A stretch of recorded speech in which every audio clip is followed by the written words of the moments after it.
Hey all, SMK Gaming here. Season 6 Dark Creations is now available to play in Battlefield 2042. Along with the new map and quality of life improvements, DICE has given us a range of new aim settings for controller players. Now you can set the response curve to how it was in past Battlefield games. In other words, if you liked how the gunplay felt in a particular Battlefield game of the past, selecting that curve can give you the same feeling and experience in Battlefield 2042. There are also big changes to aim assist that I will be detailing in another separate video very soon, but I have a lot of testing to do with that one first. Today however, I'll be looking at the new aim response curves and explaining how they work, how they differ from each other, and what I recommend based on different playstyles. So let's get started. Firstly, a brief explanation on what an aim response curve is. An aim response curve adjusts the interaction between your analog stick and the response you see in game. A more detailed explanation is the speed at which your aim will rotate when you move your right analog stick, but also how much movement you will get depending on how far left or right you are moving the right analog stick. So a response curve can really affect the speed of your aim, as well as the distance travelled when moving your analog stick. Each response curve setting uses a different algorithm that creates different results while running and gunning. This is because each one slows down movement or accelerates to varying degrees at different intervals. To help with your understanding of this, I am going to show you a side-by-side comparison of the new linear response curve added in Season 6 and the current Battlefield 2042 response curve. In both instances I will fully move my stick to the right and keep it there. Stick sensitivity was set at 100% and field of view was also the same in both. Stick input acceleration was left at 0% for this comparison, as I simply wanted to compare the response curves with no added acceleration. I will then analyse the captured clips with movement speed slowed down and stopped at certain intervals to show possible differences. Let's get started with it then. Stopping it here, you can see that during the initial stages the linear curve has moved the furthest. Why? That is because the linear curve is the raw input, the action you perform on the sticks you get in game. Looking at the curve charts, you can see that at the same point in stick movement, rotational speed is higher with the linear curve compared to the Battlefield 2042 curve. This translates to more movement on screen. This is what we've seen here. I will still note that an increased distance will have been observed regardless of how much the stick was moved. If it was 50% movement or a quick flick of the thumbstick, the same thing. The linear curve will always be ahead during the initial stages of stick movement due to it mapping stick rate to aim rate. There is no delay. With the Battlefield 2042 curve, the curve algorithm has slowed down the movement at the beginning despite me fully pushing the stick to the right. The 2042 curve and all other standard curves dampens that initial movement and increases the speed in increments. There is a very good reason behind this. Standard curves are designed to make up for movement mistakes by players and detecting abnormally heavy forces applied to the analog sticks. Analog sticks are not the best method for aiming in video games. Many players move the sticks too much and too rapidly during the initial stages of aiming. However, when you introduce a response curve like the 2042 one, which has a slower initial movement speed at the start, it helps negate all that extra movement a little and helps with finer control. It's why standard curves are so popular in first-person shooter games on console. They are usually the default setting. This is why most of the curves in past Battlefield games are all variations of the standard curve. It is actually the first time a linear curve has even been an option in a Battlefield game. Let's go back to the side-by-side comparison now. Moving it on further and stopping it when the linear curve has done a 180-degree turn, you can see that the gap has increased, possibly doubled. Why? Well, between the first time I stopped and now, the 2042 curve is still yet to reach the turn speed of the linear curve. I will move on the clip again to when the 2042 clip has done a full 360-degree turn. You can see that the linear curve did the 360 turn first. It is past the marker. However, that gap did not increase. It is still the same. By now, I hope you are understanding why it didn't increase. The gradient on the 2042 curve is steeper around the midpoint compared to that of the linear curve.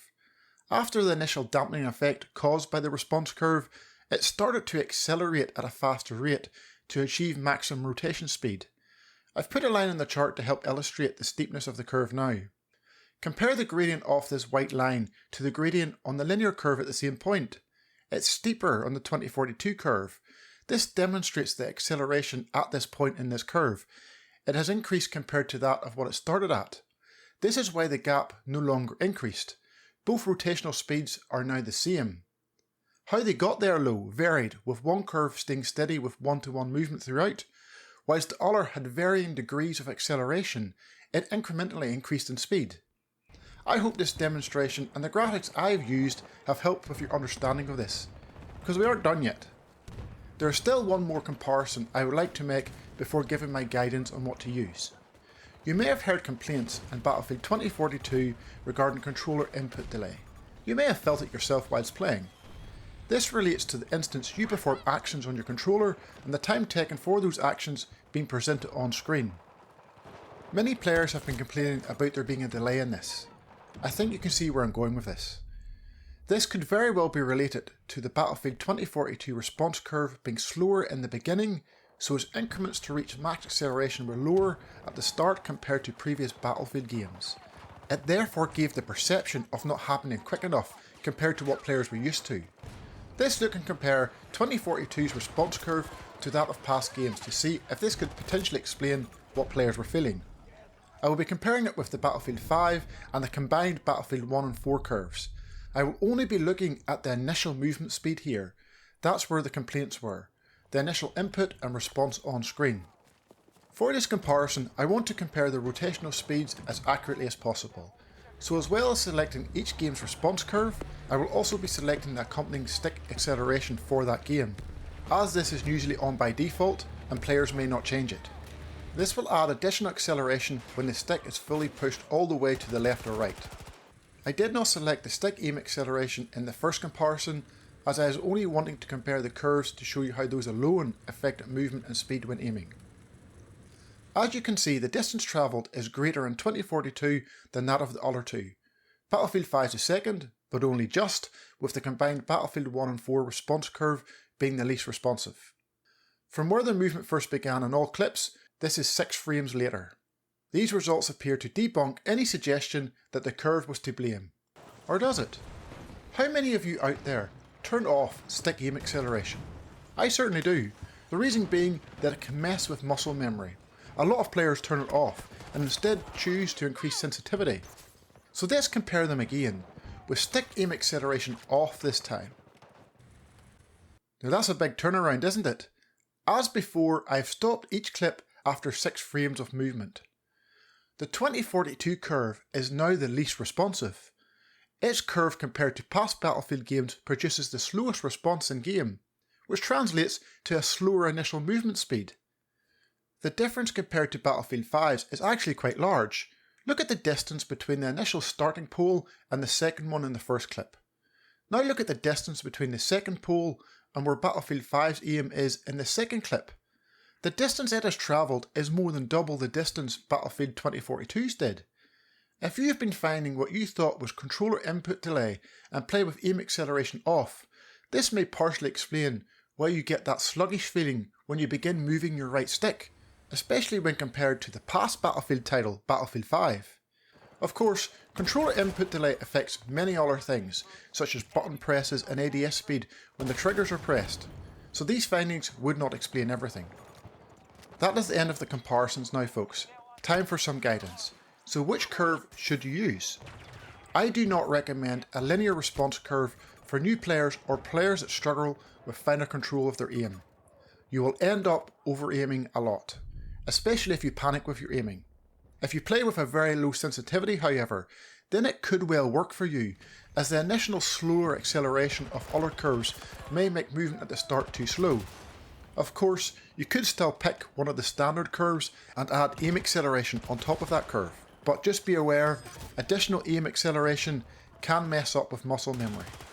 Linear is also good for players that like a very responsive, snappy feeling to their aiming. Those that love those flick shots that can be more difficult to perform with a standard curve.